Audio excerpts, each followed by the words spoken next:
Саламатсыздар ма, YouTube каналының көрермендері.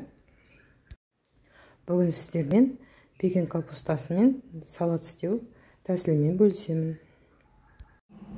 Сонымен бізге пекин капустасы, болгар бұрышы, қияр, көк пияз, қызанақ керек. 2 жұмыртқа, күнжіт, тұз, тауық еті керек болады. Бұның заправкасы 2 түрлі болады. Бірін майонезбенен, екіншісін соус жасаймыз. Соя соусы, оливковый май, шекер, лимон сығындысы. Осыдан соус жасайтын боламыз.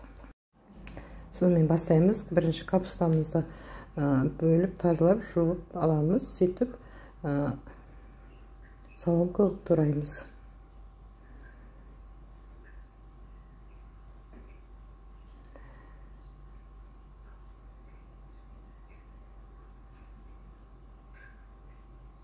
Сосын қиярымызды ұзынша етіп қиғаштап тураймыз. Менікі майдалау, ұзындау, барынша ұзынша кестім. Міне осылай.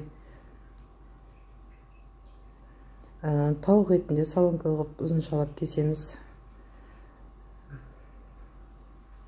Пиязды да ірі-ірі ұзынша етіп кесеміз. Болгар бұрышында қиғаштап ұзындау етіп кесетін боламыз. Өте жылдам орындалады бұл. Мына 2 жұмыртқамызды 2 бөлек, 1 жұмыртқамызды 1, екіншісін 2 блин істеп аламыз. Міне осылай.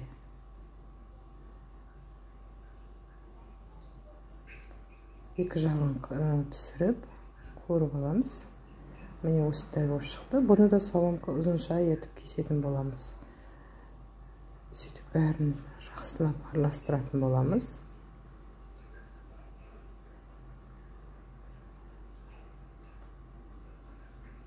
Міне осылай. Осылай 2-ге бөліп алдым. Өйткені жаңа айтқандай, бірін майонезбен, екіншісін соуспен. Естеріңізде болса, майонез бір видеода майонез үй жағдайында істегенбіз. Сол. Енді екіншісін істейміз.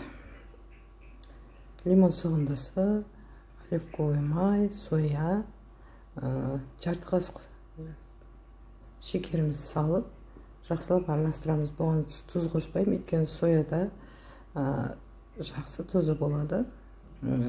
Салатқа да қостық тұзды, сондықтан қоспадық. Осылай жақсылап араластырып, холодильникке 15-20 минутқа қоямыз. Сосын солға қойғанбыз. Міне біздің салаттар дайын болды. Мынау соя соусы қосылған соуспен, мынау домашний майонезбен істелді. Сіздермен бірге болған Лейла. Видео ұнаса тіркеліп, лайк басып отырыңыздар.